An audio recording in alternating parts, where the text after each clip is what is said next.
Welcome back to another episode of Video City TV, the #1 platform where we discover artists for you to listen to. Today, I'm here with Strictly Streets Entertainment. From New Jersey, Philly, and Newark. Newark, New Jersey. Okay, and yeah. Philly. So who's from Newark and who's from Philly? I'm from Philly. Okay, you're from Philly. North New Jersey. Okay. AKA Brick City. Brick City. Okay, so we got Lottie Da over here to the left. And in the middle here we have... What it is. Yeah, and we got B-Wise, a.k.a. M-A-D. Yeah. You say that with attitude. Like you... Like you're mad? It's history behind that name. You gotta understand the history behind Tell me about it. What is the history behind this name? B-Wise came from, like, my cousin actually named me B-Wise, right? Amazing G from the Lifers Group. Remember, I think I told y'all about the Lifers Group, right? When we did the album, we was Grammy nominated in Lifers Group official, right? It's the movement now with, you know, that situation. But so he named me B-Wise back then when he challenged me to actually do a rap. That's how I actually started rapping, right? When was back then? That was what year was that? That was 1990. Wow. Right. Well, actually, what was it? The 89, 90? It was 89, 90, right? Like with the Lifers Group out of Broadway. We was the first. We was the first group to record a Grammy-nominated album out of a prison. Wow, that's Right? amazing. We was in prison at the time. We was signed to Hollywood Basics record label. What? Yes, right. So that's what we did that. So that's how I got the name B-Wise. When I was little, they used to tease me and say I looked like Mad, like the comic book Mad. Because when I smiled, I had fat cheeks and I got a gap in my teeth. So they used to say I looked like Mad. So that's where MAD came from. I just turned it into an acronym, right? For Mad About Dollars, Mad Against Devils, just mad. You know what I mean? With that, so that's how that came about. Wow. Okay, what about you, Lottie D? Oh, okay. Lottie Da. Oh, Lottie Da. Sorry. It's Lottie Da. When I was younger, Sorry, in my head, the song Lottie it's D. cool, Lottie D is cool. It's short for Lottie Da. It's like L-O-T-T-I-D-A. Exclamation point. Yeah. But right when I was younger, how I was living, how I was moving, it was really like Lottie Dottie don't give a blank about nobody. So I shortened it up to like Lottie Da, and this is like way before Slick Rick and Dougie Fresh. You know, shout out to them. You know, they came out with the song Lottie Da. You know, but that's how I got that. You know, the name Lottie. It's like Lottie Da, they don't care about nobody. I was like shorten it up with Lottie Da. Street Wow. So that's how that came about. And how did you guys meet? Oh, wait, so continue telling me what you were going to say. No, I mean, I said now, it's not that emotion that I don't care about nobody, you know, cool, calm, and collective. But we met, he was already a part of the project in Broadway State Prison. That's where we met. I was transferred from Trenton State Prison. And I was rapping, you know, we both Muslim. Someone introduced us, you know, because how to sit in situation inside the mess hall, stuff like that, you know, so we connected like that. So we actually met in like 91, 92 inside Broadway State Prison, the belly of the beast. And, you know, he was part of the Lifers Group. He knew that I rap, you know. And so we became partners in rhyme.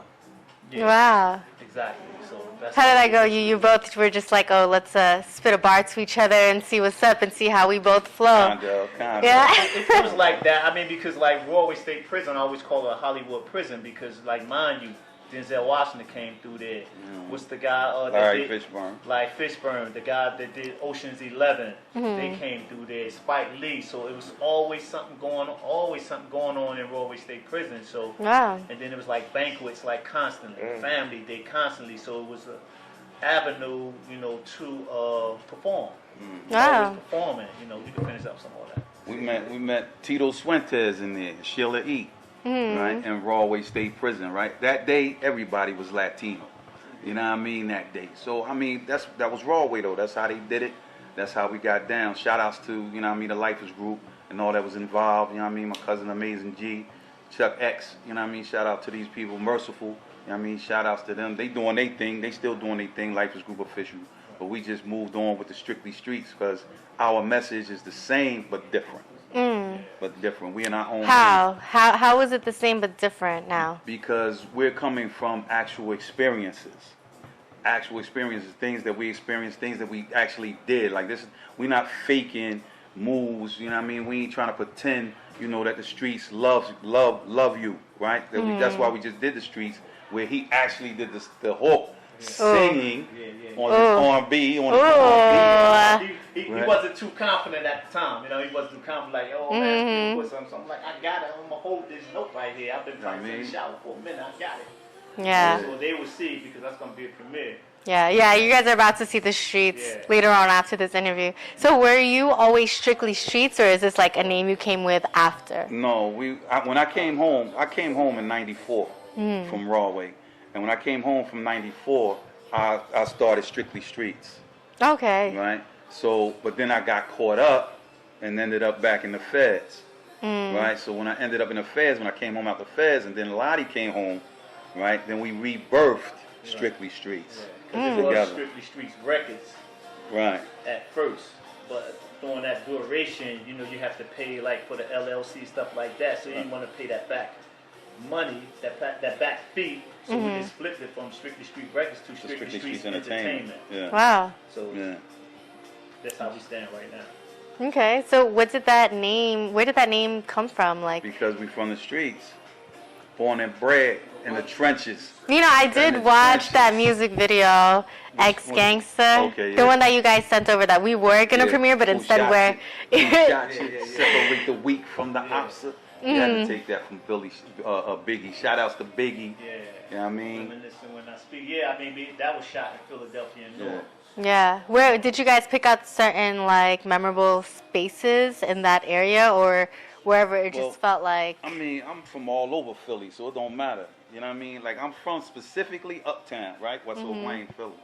I'm from where it's cold at, right? So, I mean, but it don't matter. You go anywhere in Philly and mention my name, you gonna get props. That's how it is. In Newark, I mean, we downtown area. It was certain spots that the videographer wasn't comfortable with going in. You know, so it was like it's a rugged, song. But he wasn't comfortable, so we had to settle, for like what made him comfortable. We wanted to go in the trenches. We didn't care. We was like, look, let's go. You know what I mean? I mean, we Strictly Streets. That doesn't mean that we still in the streets. We understand the streets. Exactly. We still have the street smartness, because that's how you survive. But it's about the streets. I mean, giving that message without preaching. Like the song Apologies. The song Streets. The song Ex Gangsta. Like. The hook is live their life of crime, concealed weapons on the waistline, convicted for felonies and did a lot of time, but had to change lanes from this lifestyle of danger. No longer living on the edge, ex-gangster. That's how that came out. And that hook came to me, I think an hour before we went to record it. So I was like, what you think about this? Like, it's my, so. So you guys had the verses first, but didn't have the hook yet? I was driving. I was driving, telling them, listen, come up with this hook. He was like, yo, we can go to the studio. I'm like, yeah, you got time? We ain't get there yet.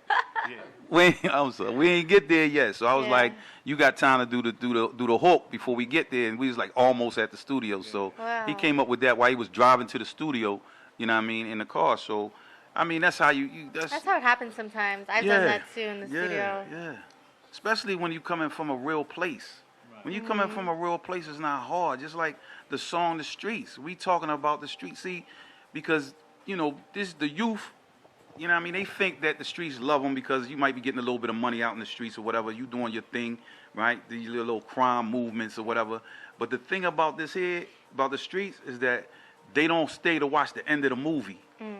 And so because they don't stay to watch the end of the movie, they don't understand there's no success in the streets. There's no success in that. Because if you really understood what you was doing, then you would be in corporate America, because that's the same thing, but it's legal. Yeah, exactly. You feel me? So, you know what I mean? So you stay and watch the end of the movie. On the criminal side, you will find out that these same dudes that you was idolizing, right, is either dead, got caught up, got killed, or got forever and a day. You know what I mean? In Colorado, ADX, maximum security, federal penitentiary, right? Where you reading your mail on a screen. What they want you to read. And, I don't know, but we just going to say between the both of us, there's like a total of close to 70 years of incarceration. Almost, Unfortunately, and I had both of my parents, unfortunately, I was loving the streets. I was loving the streets. I was into that fast life. Oh, no doubt. and then got caught up. There was a murder happened, and I actually spent 31 years of my life in prison. Went in, got arrested at the age of 17, came out at the age of 48, Wow. and then turned 49 a week after that. Wow. So You see, so like, and then within that period of time, both parents died, and you see that the streets don't love you. You see that those so-called homies, it's not really there for you. You just basically have your family, and his situation is. No, I mean, it's basically the same. You know what I mean? It's like, but I did mine in installments.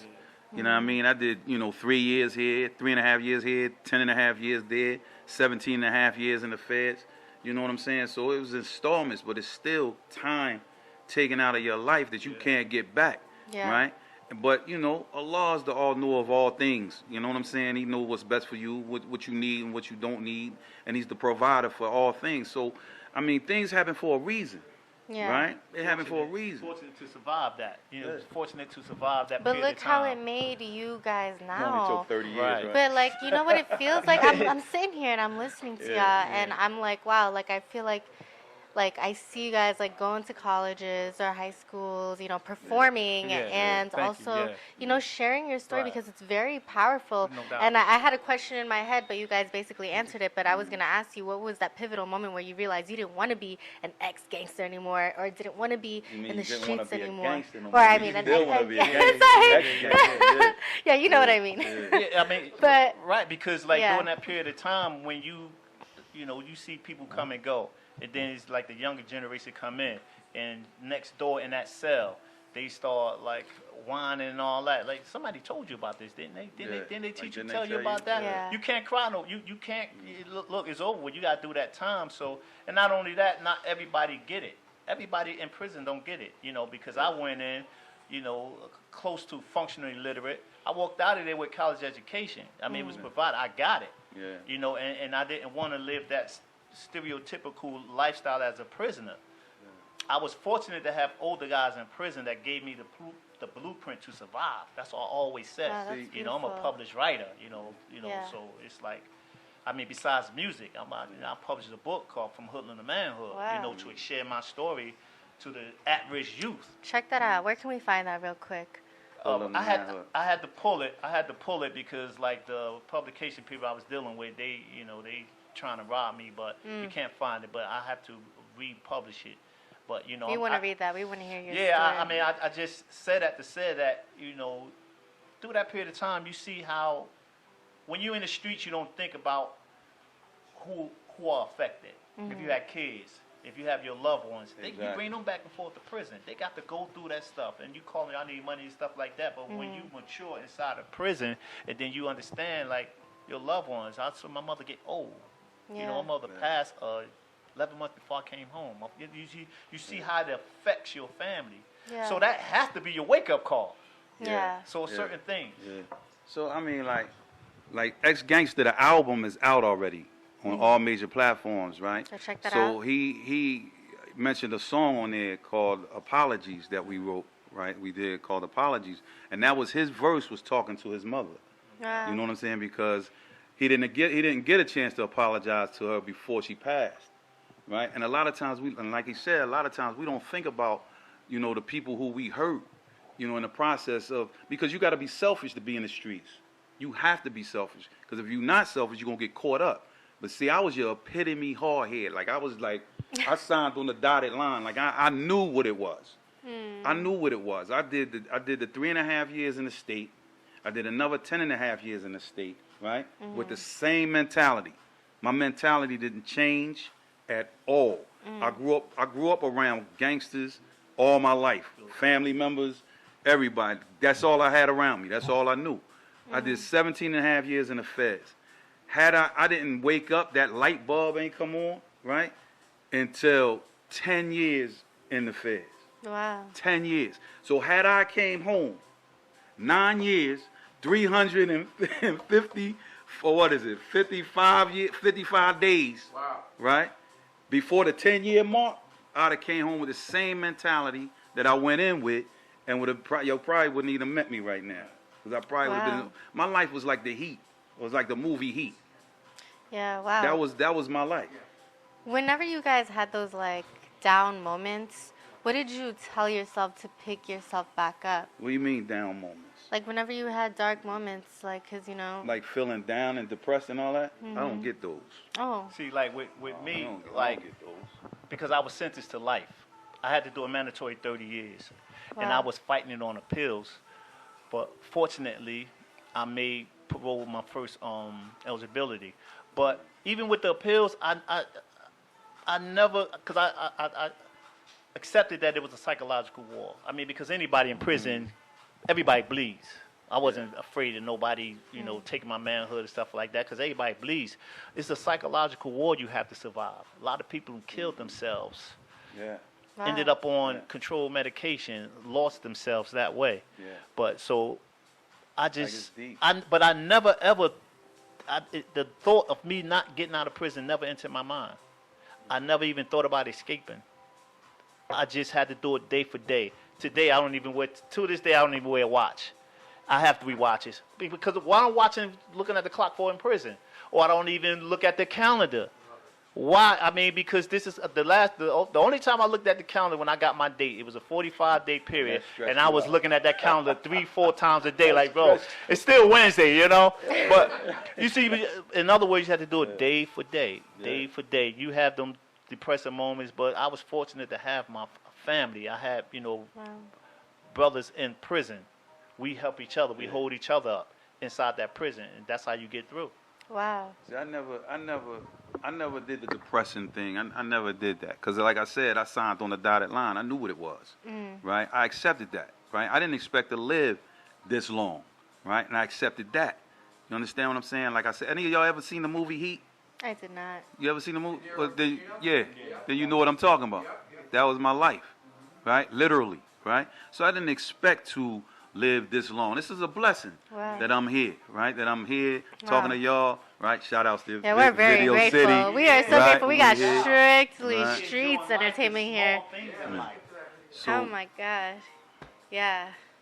So you know, so as far as the depression, then like he just said, you know, I've seen kids kill themselves, you know, in the whole, you know what I'm saying, hung themselves, whatever, you know, OD on heroin, right, heroin, you know, and different drugs, you know, and all that. But I looked at that as weakness. You understand what I'm talking about? I looked at depression as weakness. I looked at, you know what I mean, I'm strong. I'm a soldier. You know what I mean? I'm a soldier. So that you trying to break me, I'm not breaking. You're not going to break me. My mentality is the same. I'm strong. Wow. Right? So when I came home, it was the same vibe. So that's why there was no change. But the more what changed, what happened, how the change was allowed to come in, because it was also political for me. Right? So what allowed the change to come in was me studying what I said I believe in. Once I studied what I said I believe in, right? Being that there is no deity deserving worship except Allah, and that Muhammad is the messenger of Allah. Once I studied that, start understanding that from the Quran and from the Sunnah, the tradition of Muhammad, peace and blessings be upon him. When I studied that and started understanding that and started contemplating what is being said, then I started saying, oh, wait a minute. Something got to change, right? That 10-year mark hit, boom, that light came on, whip, right? Wow. That light came on. It was like, yo, this is a whole different vibe. I got to do something different. Wow. I can't go home with that same, you know what I'm saying? Because then my mother and them, they had bets. My family had bets. Yo, how long it's going to take them to get back to that same, you know, that same Basil lifestyle, little bump, MAD, little mad, right? All they had bets. Wow. How long you going to be out here before you actually do something? Wow. Look I at fooled that. all of them. Look at it. I'm still here, right? Look at that. Strictly Yeah, Streets Strictly Entertainment. Streets. Yo, we are about to show you the latest music video. Do you guys want to introduce that for us? Yeah. We here at Video City. Be Wise and Lottie Die from Strictly Streets Entertainment. Just shot this. This is brand new, premiering the video, The Streets. JM Empire. No doubt. You know what I mean? Shout out to Champagne. My production. Shout out to Champagne. Most definitely. You know what I mean? Most So let's definitely. get it.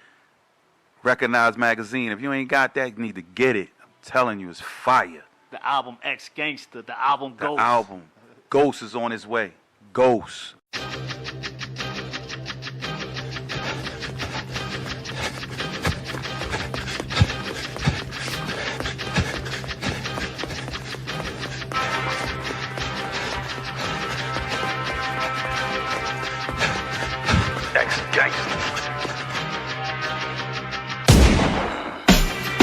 nature, separate the weak from the ops. Leap hard to creep those Philly streets.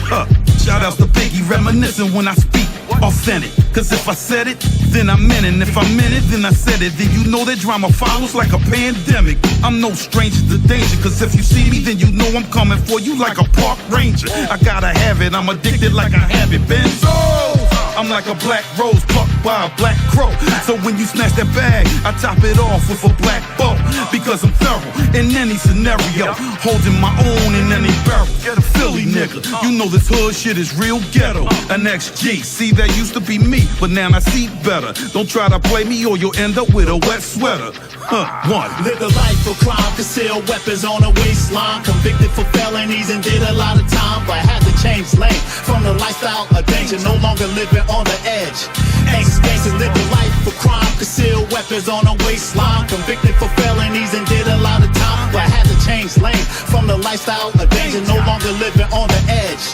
Ex-gangster, an OG is one who retired from the street with no desire from the streets, but get admired by the streets, cause he found a different way that he can eat without the arm and hammer. Move with menace type manners, switch up his vocab on the dime for street grammar, and talk to bosses like a boss to get his point across. Don't misinterpret his humble demeanor as being soft, cause given no other option, his type would set it off. But stay on the low, duck in the spotlight. Know to invoke the Fifth Amendment when shit get tight. On the scale, he weighs in like a heavyweight. The meaning of OG to me means only great. And pull on the scene in the stretch black limo, down peace by side every time he shows diplomatic immunity wherever he goes, and squash unnecessary beef with no problemo. Live a life of crime, conceal weapons on a waistline. Convicted for felonies and did a lot of time, but had to change lane from the lifestyle of danger. No longer living on the edge. Ex-gangsters live a life of crime, conceal weapons on a waistline. Convicted for felonies and did a lot of time, but had to change lane from the lifestyle of danger. No longer living on the edge. Yo, I used to call shots, I used to pop blocks and take blocks just to multiply my crops. If you wasn't family, then you was ops. Kept the compression screw tight with the laser sight. That red dot always helped the nigga aim right. With love and war, but more war than love. I'm not sure how many times I seen the release of white doves. When will it stop? When we commit to the plot and realize we all we got. But until then, I guess I'm a XG. Until some silly nigga come and pull it back out me. So my advice to you is don't test me. It will get messy, faster than a motherfucking Hemi, nigga. Understand this, just because I'm humble don't mean I won't make you crumble. I hit hard and throw punches in bunches, so unless you lift weights with your chin, I suggest you fall back then. The life of crime, conceal weapons on a waistline. Convicted for felonies and did a lot of time, but had to change lane from the lifestyle of danger. No longer living on the edge. Ex-gangsters live a life of crime, conceal weapons on a waistline. Convicted for felonies and did a lot of time, but had to change lane from the lifestyle of danger. No longer living on the edge. Ex-gangsters live a life of crime, conceal weapons on a waistline. Convicted for felonies and did a lot of time, but had to change